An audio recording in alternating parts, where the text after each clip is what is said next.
Bonsoir à tous, c'est les infos de Dono et aujourd'hui on va parler de la nouvelle mise à jour de la Switch, la 20.0. Bon déjà pour faire la mise à jour, déjà vous pouvez voir à peu près l'interface, il y a des nouveaux icônes d'ailleurs que je vais vous en présenter. Vous allez dans les paramètres de la console, vous allez tout en bas, vous allez dans console, mise à jour de la console. Si vous voyez que la version actuelle n'est pas à la 20.0.0.0, vous allez cliquer dessus et normalement ça va vous mettre les mises à jour. Donc voilà, donc il faut avoir une connexion internet. Si vous n'avez pas de connexion internet, vous êtes un peu dans la merde. Bon, du coup, là, vous verrez qu'il y a des cartes de jeux virtuelles. Alors, qu'est-ce que c'est que cette merde? Donc, on va lire ce qui a marqué. Donc, je vais couper up ma caméra, pardon.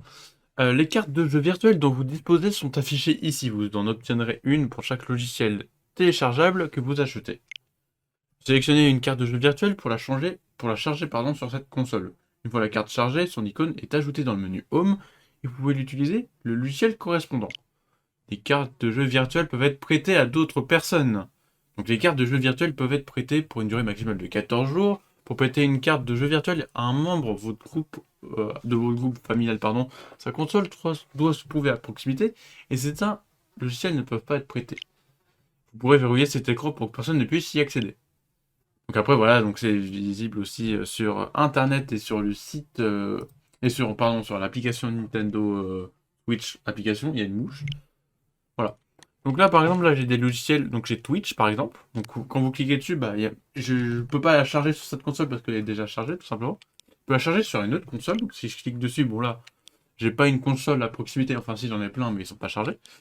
Je peux aussi la prêter. Par exemple, là, je peux choisir à qui la prêter. Je peux, par exemple, la prêter à cette personne-là et je peux lui dire, vas-y, je vais lui prêter genre pendant 15 jours. Voilà, le truc, c'est qu'elle ne peut pas recevoir d'autres cartes de jeux virtuels parce qu'en fait, on est dans la même console, littéralement. Donc ça sert strictement à rien. Donc voilà, donc on peut aussi avoir des petites options. Donc on peut éjecter de cette console. Et du coup, je vais plus avoir accès. Je vais plus avoir accès à Twitch du coup dans ma console, à moins que je la recharge. Du coup, je vais pas avoir Twitch dans mon menu. Simplement. Alors après, moi, je pensais au tout début des cartes virtuelles, c'est que en fait, on peut charger juste un logiciel un par un, en fait. Donc du coup, je me dis, quel est l'intérêt? Parce que là, du coup, en fait, tout est chargé, malheureusement. Là, j'ai pas beaucoup parce que j'aime pas le démat, donc j'achète jamais en démat, j'achète toujours en boîte, donc c'est pour ça que j'ai pas trop de logiciels. Mais imaginons si vous en avez une centaine, en fait, tout sera chargé. Est-ce que vraiment, si tu décharges, les données vont être dans le cloud et plus sur la console? Ça, c'est encore des choses qui sont floues. Donc après, oui, bien évidemment, vous aurez besoin d'un compte Nintendo Switch Online pour pouvoir les utiliser. Enfin, non, pas pour les utiliser, mais surtout pour les transférer, parce que, en vrai, je me dis, techniquement, pour acheter un jeu, il faut un compte Nintendo, voilà, ouais. C'est ça, c'est surtout ça, il faut un compte Nintendo, en fait, pour les utiliser. Nous avons aussi une autre icône qui est apparue, du coup, c'est le Game Share. Alors, c'est à peu près comme la 3DS, en gros, c'est un peu le multijoueur local. En gros, vous pouvez mettre plusieurs consoles. Donc là, ouais, je vais mettre ma caméra ici. Donc il y a marqué, si vous rejoignez une session GameShare d'une console Nintendo Switch 2, vous pouvez jouer avec la personne qui partage le logiciel. Donc oui, le créateur de l'hôte, ça doit être forcément une Nintendo Switch 2. Voilà. Admettons, je pense pas que ça va être compatible. Mais c'est juste pour exemple. Mario Kart World, par exemple. Tu es sur Switch 2, tu veux créer une session. Donc tu crées une session, et là tu arrives avec ta Switch 1, du coup. Tu peux rejoindre la session. Et du coup, le jeu, je pense, ça va être comme la 3DS. En vrai, il y aura le jeu qui va spawn. Tu peux cliquer et hop, tu peux jouer.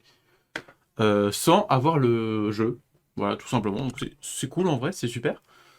Il y a des gens qui gueulent comme quoi, ouais, le Game Share, on doit forcément avoir une Nintendo Switch 2 pour créer une session. Mais moi, je me dis, en fait, on s'en fout parce que au moins, ça utilise les Switch 1 qui existent déjà. Donc soyez contents quand même. Mais c'est vrai que oui, c'est un peu dommage qu'on ne puisse pas créer de session sur la Switch 1. Mais après, je me dis, si toutes les fonctionnalités sont sur la Switch 1, personne n'achètera de Switch 2. Donc autant donner des fonctionnalités. La mouche, super la mouche. Merci la mouche. Bon, je vais vous lire du coup qu'est-ce qui a marqué comme explication, quand même, comme ça vous pouvez mieux comprendre. Parce que ça vient de Nintendo, donc ça doit être officiel. Oui. Du coup, GameShare vous permet d'utiliser les logiciels compatibles partagés par une console Nintendo Switch 2 à proximité Donc il y a marqué logiciel compatible. Donc ça se trouve, en fait on n'a pas la liste des jeux encore compatibles, ça se trouve ça va être des jeux de Switch 1, mais du coup les sessions ce seront que créables sur la Switch 2, soit ça peut être du coup certains jeux de la Switch 2, mais du coup pas tous. En même temps, un Zelda, déjà juste tous les Zelda, il n'y aura pas ça parce qu'il n'y a pas de Zelda multijoueur. En tout cas, Breath of the Wild et Echoes of Wisdom et aussi Tears of the Kingdom, il n'y a pas de multijoueur dans ce jeu-là. Donc il n'y aura pas. Déjà, Mario Kart World, je sais pas, je pense pas parce que du coup il y a des fonctionnalités sur la Switch 2. Et puis il n'y aura pas cette puissance sur la Switch 1, donc je pense pas qu'il y aura Mario Kart World. Ensuite, une personne disposant d'une Nintendo Switch 2 peut partager un logiciel compatible en suivant les étapes: démarrer et ensuite démarrer GameShare. Bon, ça on sait, hein, c'est comme voilà, la 3DS. Voilà, on a toutes les informations sur la GameShare, sauf les jeux, malheureusement. Est-ce que je vais avoir du coup des informations sur les jeux GameShare? Bon, du coup, on a plus d'informations quand même sur le site internet de la Switch, évidemment. Du coup, il y a marqué peut partager des jeux localement. La Switch 2, oui. La Switch 1, non. Et peut recevoir des jeux, les deux, oui. Bon, du coup, là, vous avez à peu près un schéma, donc voilà. Donc, ça, si ça peut vous aider à comprendre, voilà. Je vous mettrai le lien du site internet dans la description si j'oublie pas. Voilà, comme ça vous avez plus d'informations. Alors attention, cette fois-ci c'est là où ça change. La Switch 2 du coup il peut partager un jeu en ligne, il peut recevoir. Voilà. Mais la Switch normale du coup il peut pas partager et peut pas recevoir un jeu en ligne. J'ai bien dit en ligne, c'est pas pareil. Parce que du coup t'as la version sans fil locale avec GameShare. Mais aussi t'as la version en ligne où du coup bah c'est que la Switch, c'est que toutes les Switch 2 où en fait ils peuvent jouer ensemble avec le GameShare. Ah, d'ailleurs, on a une petite information. Game Chat est disponible gratuitement jusqu'au 31 mars 2026. Ok. Et passé cette date, un abonnement de Nintendo Switch Online sera nécessaire. On a plus d'informations sur le Game Chat, du coup, voilà. Donc, je vous fais picorer des informations. Merci Nintendo, parce que même moi, je ne savais pas en vrai. On a la liste des jeux compatibles GameShare quand même. Bon, il y en a quelques-uns pour l'instant. Je pense que la liste, voilà, va s'agrémenter au fur et à mesure du temps. Et là, on a Super Mario Jamboree, Nintendo Switch 2 édition, partage local, partage en ligne via GameChat. Donc je pense que oui, GameShare, du coup, ça doit être possible avec la Switch 1, on peut jouer avec. Ça c'est cool. Cerebral Academy, bon ça ok, pourquoi pas, je savais même pas que c'était possible de jouer en multijoueur. Super Mario 3D World, oh ça c'est super cool. 51 World Games, ça c'est vraiment indispensable, vraiment. Parce que à la Switch 1, du coup, bah tu partageais ta Switch, en vrai c'était un peu relou. Captain Todd, ça c'est super. Ok, ça c'est étrange. Ok, je savais pas qu'il y avait un mode multijoueur. Ok, pourquoi pas, super. Mario Odyssey.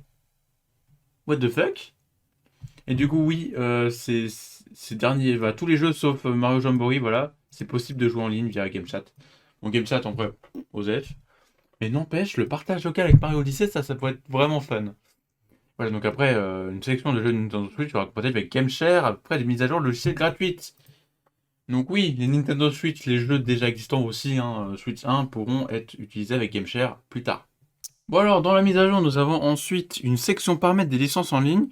Donc du coup, c'est possible non, pardon, c'est paramètres de vérification d'identité. Donc c'est dans utilisateur, paramètres de l'utilisateur. Voilà, donc en fait, oui, c'est quand vous allez par exemple dans votre page, par exemple, et vous allez cliquer dans paramètres de l'utilisateur, pardon, et ensuite paramètres de vérification d'identité.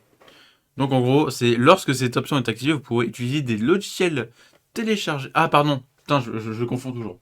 Vous pouvez restreindre l'accès au menu des cartes de jeu virtuelles en demandant un code secret ou une connexion à votre compte Nintendo. Ça c'est super cool. Donc si je clique dessus, il va me demander voilà, de me connecter au compte Nintendo, je sais pas quoi, pour faire des paramètres. Bon, normalement c'est censé avoir des paramètres des licences en ligne, mais malheureusement je le trouve pas ici, donc peut-être que ça va être ajouté plus tard, mais en tout cas c'est dans le changelog. Alors ouais, alors là, ouais, là ce qui est intéressant, c'est que du coup les nouvelles c'était rouge, il me semble, là maintenant c'est vert. Donc voilà, donc, en fait ça, qu'est-ce que c'est? C'est juste en fait bah, des informations sur la Switch tout simplement. Et là on a des listes des chaînes. Ah mais attends, mais c'est super cool en vrai. Donc oui, tu peux trier du coup tes informations et du coup ta chaîne c'est jeux d'extrême.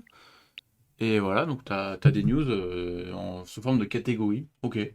Mon problème c'est, est-ce qu'il y a vraiment des gens qui vont là-dessus? Donc n'hésitez pas à marquer dans les commentaires, est-ce que vous utilisez pardon, les nouvelles? En vrai, ça peut être sympa, genre par exemple si vous êtes vraiment déconnecté, vous avez qu'une Switch, et ben vous pouvez avoir les informations du coup sur Nintendo, ça c'est en vrai super. L'icône de l'eShop, du coup, est passée de orange, vraiment orange, vert, jaune, à au rouge, du coup. Donc, on va voir, du coup, on va montrer. Oui, là, non, là, clairement, ça change, c'est vraiment super. Donc, oui, ils ont changé ça pour préparer la Switch 2. Par contre, c'est toujours aussi lent. C'est ça le problème du eShop, c'est que, regardez, j'ai beau avoir la fibre, ça prend du temps à charger.